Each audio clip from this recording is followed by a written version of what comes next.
Welcome to the show of Leaders in Health. Today I'm going to introduce a very important, interesting personality who played a very important role in prevention and promotion of various infectious diseases such as polio, measles and HIV/AIDS. He was the chairman of India Expert Advisory Group for Polio Eradication. He was the chairman for National Technical Advisory Group for Immunization, and he is currently the chairman for a measles elimination program as well. He has published more than 400 peer-reviewed journal articles, and yes, I'm talking about Professor Jacob John. Let me welcome to Professor Jacob John. Can you just tell us about your background, where you born, where did you do your schooling? I was born in a small town in Kerala. My parents had migrated to Alve because of my father's employment in a college. He was teaching English in the Union Christian College in Alve. That's where I went to college also. My brothers and sisters all studied there. So I was born in that town, and I went to the local government primary school up to class 5, then moved on to a middle and high school. Those days we had something called preparatory class. Preparatory class gave you basic lessons in English, but thereafter the medium was Malayalam for all subjects. So chemistry was Rasatantra, physics was Urjatantra. Like that we learned everything in Malayalam up to those days it was called 6th form. That is 5 plus 6, 11, 11th or 12th grade, then moved on to university intermediate, and then went on to medical college. Can you share about some of fond memories during childhood? We lived near a river, Periyar River. So during our childhood, quite regularly, say 6:30 p.m., 7 p.m. Why? Because women will also be coming into the river. So it will be, dusk would be the best time. And we all get into the river and we keep chatting away. Water would be deep enough for us to stand or sit. If you go towards the center of the river, it will be deeper. So we all learn how to swim. This used to be a regular feature. Then you come home and have dinner. Okay, dinner was always around the table, everybody together. It's a chatting social occasion. I used to climb a lot of trees because we had a lot of trees, guava trees and mango trees and Coconut. Yeah, cashew. So you enjoy nature, and so I have imbibed some of that love for nature, and I try to imitate that in Tamil Nadu where I live. Okay.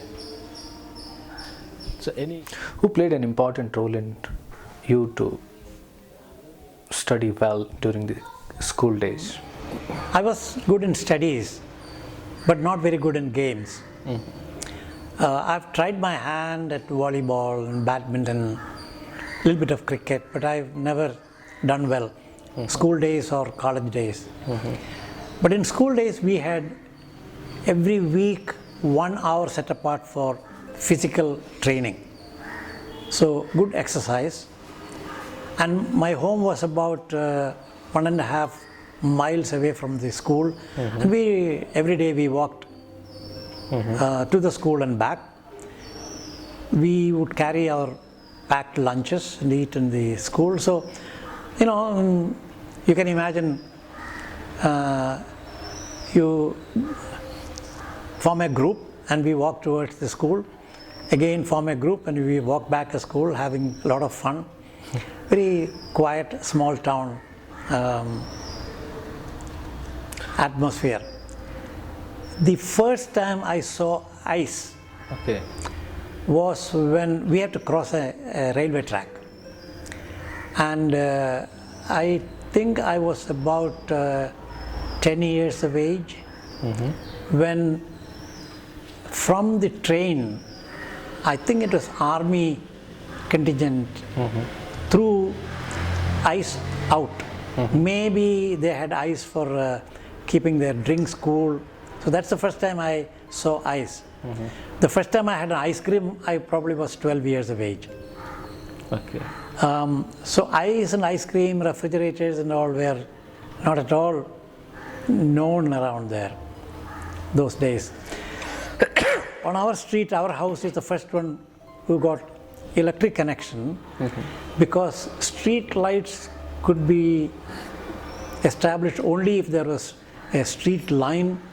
A street line could come along our lane only if some house wanted electricity. So that's how we got electricity for the first time. In primary school and all that, I learned with a kerosene lamp with a shade, and so. How do you cherish those moments? Oh yes, I mean that's romantic. At night you look out and you see fireflies, and the streets are, people walk, and you bundle a few twigs, light it, and you carry that with you when you walk. So, okay. So you see some light. What are you afraid of? We are afraid only of snakes. No thieves, no mugging, no law and order problem. When the Second World War time, I remember all the street lights had to be covered with a metal cone, so that light will come only down to the earth. That is to prevent identifying urban communities from the air. Anyway, these are all very, very skimpy memories of those days. School was always fun. Fun particularly because I always used to get good marks. Correct. My skill was very simple. Correct. Listen extremely careful to all that teachers say, and take notes. Okay. So if you listen carefully, the teacher actually says all that you need to know. Mostly. You don't need to go back and read or do much homework. Yeah. If you can, again, I used to learn more than the information content, the Correct. concepts and the principles. Okay. So with this you can always construct the additional information that you wanted. Anyway, it's some kind of a technique that I developed, and I probably developed it from my older siblings or my parents. I can't remember how I learned it, but this is my technique. So your brothers were also good in studies? All of them were very good in studies. Maybe all toppers in their classes, in almost all subjects. Maybe your father was very educationist, so... Yeah, he was education, but he never pushed us, or he never... We could always go and ask doubts. But they never pushed us, and so it's just an academic atmosphere. Discussions would be based on information, so that helps. Can you explain us about your transition from the school to the college? School to college was not too different, because from where our house was, you go to the right, you go to the school, you go to the left, you go to the college. It is going to the college is the first time when I began wearing footwear. Okay. In school, nobody wore footwear. Only in the scouting movement, Boy Scouts wore canvas shoes. So handed down canvas shoes were available from my older brothers. Okay. In college, is the first time that I began wearing footwear, because almost all the classmates and others were, not all, almost all. First time when I began wearing long trousers was in college. College was, of course, transition from Malayalam medium to English medium. I had no difficulty because I knew written English very well. Transition from the college to medical college was a big jump, because medical college all the teaching was in English, and all the conversations in classes, questions, answers were all in English. So I had a little difficulty in spoken English, but could overcome very easily.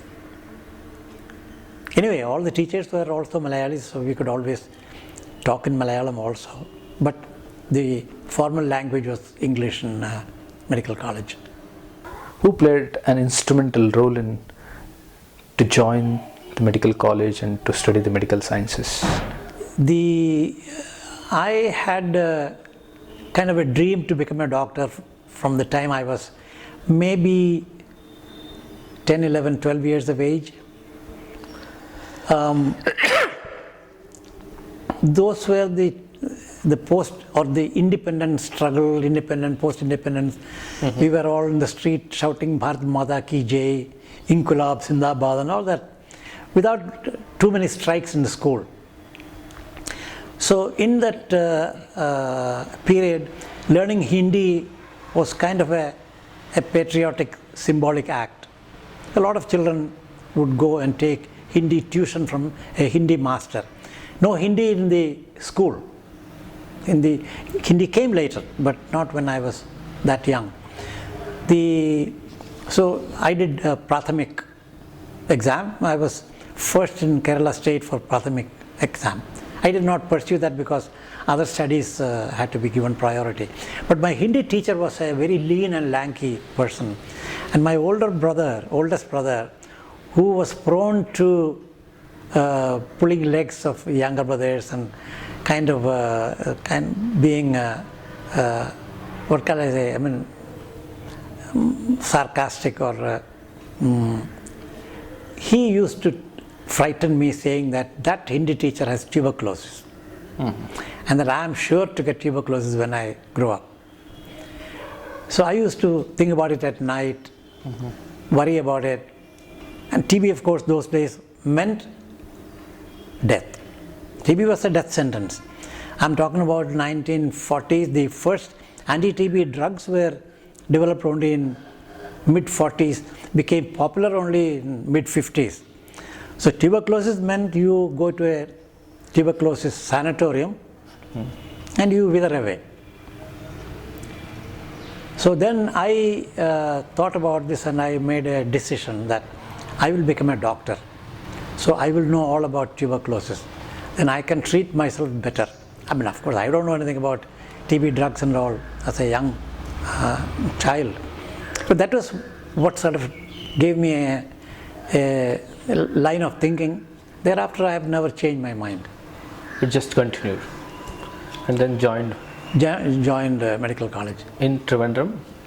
In Trivandrum Medical College, the government medical college.